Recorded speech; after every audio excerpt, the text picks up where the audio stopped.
24 PM Delhi देख रहे हैं आप। मैं हूं आपके साथ शाहीन खान। देश भर में बुलडोज़र कार्यवाही को लेकर के अलग अलग प्रतिक्रियाएं आ रही है। जिस तरीके से भाजपा शासित राज्यों में लगातार बुलडोज़र कार्यवाही देखने को मिली है, इसको लेकर के विपक्षी काफ़ी नाराज़ है और अब दिल्ली में इसको लेकर के एक प्रेस कॉन्फ्रेंस की गई है। न सिर्फ पीसी की गई है बल्कि सुप्रीम कोर्ट का दरवाज़ा भी इस मामले पर खटखटाया गया। मनोज झा जी से हम इस पूरे मामले पर बातचीत करेंगे कि वो मामले को लेकर के क्या सोचते हैं। सर, जिस तरीके से लगातार बुलडोज़र कार्यवाही तमाम भाजपा शासित राज्यों में देखने को मिल रही है, क्या कुछ कहेंगे? जितना कहना था कह दिया। सिर्फ जो लोग बुलडोजर चला रहे या बुलडोजर के हिमायती वो संविधान पर बुलडोजर चला रहे हैं, रूल ऑफ लॉ पे बुलडोजर चला रहे हैं। उनको कोई मतलब नहीं है कि हिंदुस्तान की जो रवायत है, जो रूल ऑफ लॉ है, वो कैसे बचे। हम उसको बचाने की लड़ाई लड़ रहे हैं। सर, सुप्रीम कोर्ट का आपने दरवाज़ा खटखटाया है। हालांकि पहले भी सुप्रीम कोर्ट ने कई टिप्पणी की है कि एक फैशन बन चुका है बुलडोज़र कार्यवाही। मैं बार बार कह रहा हूँ, माननीय सुप्रीम कोर्ट को इस ऑब्जर्वेशन से आगे जाना होगा। नहीं तो जुडिशियरी से जो लोगों की होप है कि इस देश की आइन को, यहाँ के संविधान को, दस्तूर को बचा लेने की, वो खत्म हो जाए। सर, क्या लोकतंत्र बुलडोज़र तंत्र में कन्वर्ट हो चुका है? होने नहीं देंगे। सर, अब जनता को दूसरा रास्ता क्या अख्तियार करने चाहिए? आंदोलन पे भी आरोप लग रहा है, कोई रास्ता निकलने। अब नहीं, कौन सा आंदोलन तो करना ही चाहिए। आंदोलन से लोकतंत्र, तो क्या कहते हैं ना, डायलिसिस होता है ना, लोकतंत्र में डायलिसिस का काम करता है, फ्रेश ब्लड इन्फ्यूजन होता है। सरकार में तो कोई असर नहीं हो रहा है ना सर, वो तो हमें रोजाना अभी होगा असर धीरे धीरे। सर, एक तरफ बुलडोजर चला कहती है किसानों को खालिस्तानी है, इस पर टिप्पणी की। अब उनकी बहुत विद्वान है, कहाँ उनकी टिप्पणी पर मुझसे टिप्पणी ले रहे हैं। बहुत बहुत शुक्रिया हमसे बातचीत करने के लिए। तो मनोज झा से हम बात कर रहे थे, जहां पर आज दिल्ली के अंदर तमाम सोशल एक्टिविस्ट, तमाम पत्रकारों ने एक प्रेस कॉन्फ्रेंस लंबी की है, जिसमें बुलडोज़र कार्यवाही को लेकर के बातचीत की गई है और किस तरीके से बुलडोज़र कार्यवाही अब पूरी तरीके से देश में हावी होती जा रही है। इसको लेकर के तमाम तैयारी सुप्रीम कोर्ट जाने की हो गई। आज भाई भाषा जी एंड ऑल ऑफ यू, आप सब, क्योंकि माइक देख रहा हूँ, अलग अलग पूरी हिंदुस्तान की डाइवर्सिटी दिख रही है। यहाँ अलग अलग रंग के माइक हैं, अलग अलग हर्फ हैं, कुल मिला करके। नदीम साहब, आपकी बात से ही शुरू करूँगा। सबसे पहले हम लोग मैंडेट पे लाहा लोट होना बंद कर दें। 24 के चुनाव के नतीजे आए, सब लोग लहालोट होने लगे।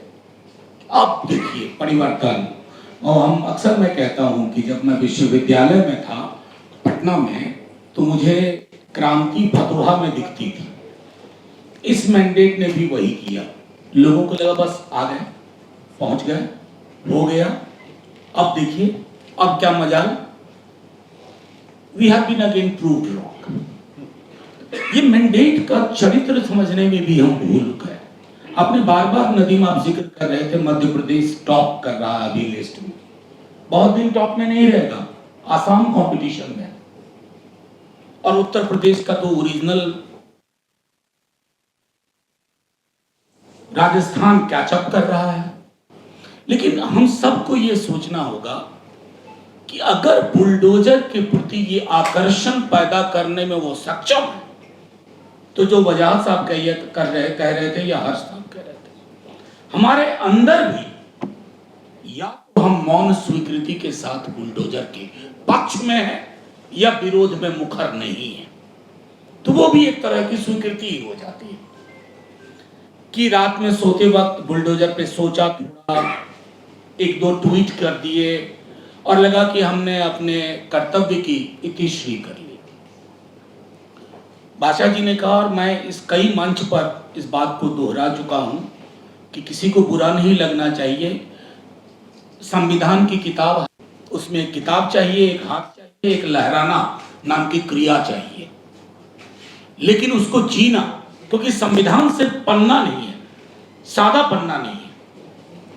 आपको, मुझको याद है हर्ष की किताब का शीर्षक था, if I am not wrong, taking sides. You have to take sides. और हावर्ड जिन एक प्रख्यात अमेरिकी लेखक थे, उन्होंने कहा कि you can't be neutral in a moving train. तो ये न्यूट्रलिटी का, या देखेंगे, या माहौल बड़ा खराब है, पोलराइजेशन हो जाएगा, सर पे चुनाव आने वाले हैं, इसने बड़ा नुकसान किया है इस डिस्कोर्स ने। और इतना नुकसान किया है कि मैं बिहार के लोकसभा चुनाव के दौरान एक क्षेत्र में गया तो एक बड़ी बाबानुमा शक्ल दिखी और उसका चुनाव चिन्ह बुलडोजर देखा। तो मैंने पूछा, भाई, बोला इन्होंने मांग के बुलडोजर लिया चुनाव चिन्ह। उस व्यक्ति को पता है और वो यूपी से सटा इलाका है। इतना हिंट मैं आपको दे रहा हूं। अगर गोरखपुर होता तो बिहार क्यों ले जाता? जिस दिन गोरखपुर को बिहार ले जाऊंगा, बिहार अलग देश हो जाएगा। खैर, मैं ये कहना चाह रहा था कि एक जो कंसेंसस बिल्डिंग हुई, क्यों हिमंतो विश्व शर्मा मियां मियां बोल करके, और हर दिन सुबह हमारे यहाँ न्यूज एजेंसी जाती हैं प्रतिक्रिया लेने के लिए। हालांकि ये एक अलग मसला है जो मैं जानता हूं, कभी मामला गुवाहाटी और लखनऊ में भी छिड़ा हुआ है जिसके पीछे गांधीनगर, लेकिन हमारे लिए वो मुश्किल नहीं। हमारे लिए है जो वजाहत साहब कह रहे थे, हम प्रतिदिन अपनी जमीन खो रहे हैं। क्या करेंगे चुनाव जीत करके ही अगला? अगर चुनाव इसी नैरेटिव पे लड़े जाने हैं कि हमें थोड़ा चुप रह जाना है, चुनाव का नतीजा देख लेना है, तो फिर चुनाव के बाद आपके पास क्या होगा? कटा बटा छटा देश। मैं यहां आने से पहले कई लोगों ने जिक्र किया, मैं सोच रहा था 2-3 मिनट और लेंगे। हाँ,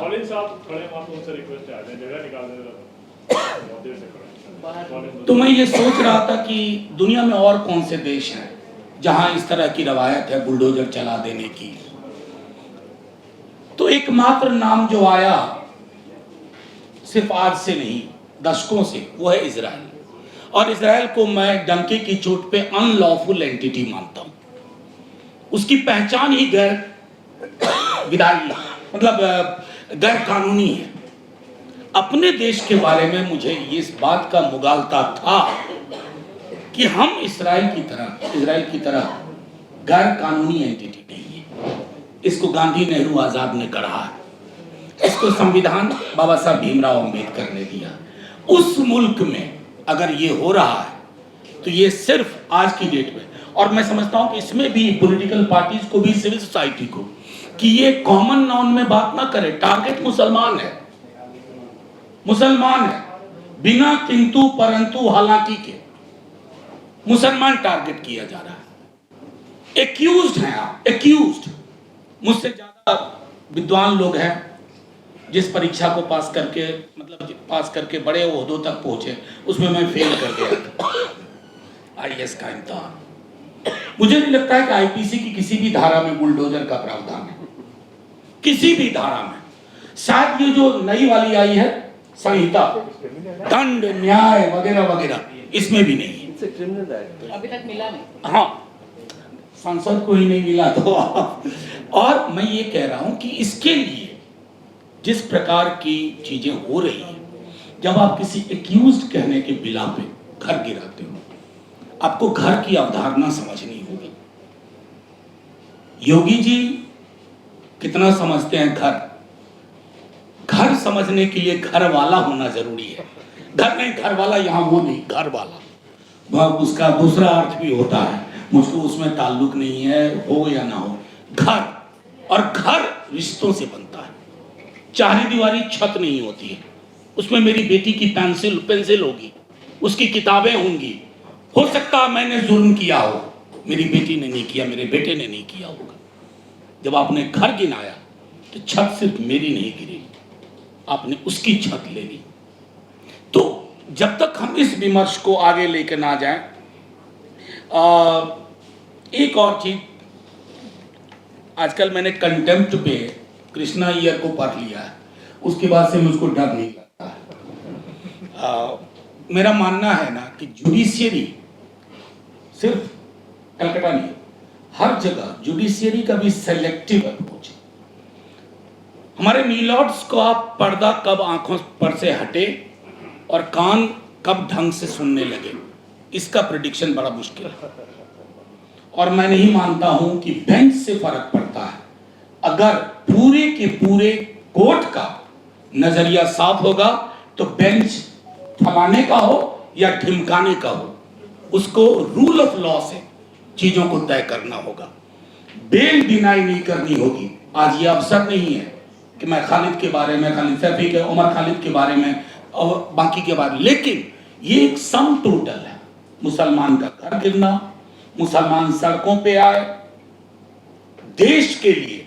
वजह साहब, अभी मैंने एक आर्टिकल लिखा है यही इसी आधार पर, और जो अखबार मेरा आर्टिकल लपक के छाप लेता वो पीछे 10 दिन से रखे हुए इस आर्टिकल को। मैंने ये कहा कि अगर मैं अपने देश से मोहब्बत करता हूं, हौसवाम का जिक्र करके कहा, तो मैं सरकार का कटु आलोचक मुझे होना चाहिए।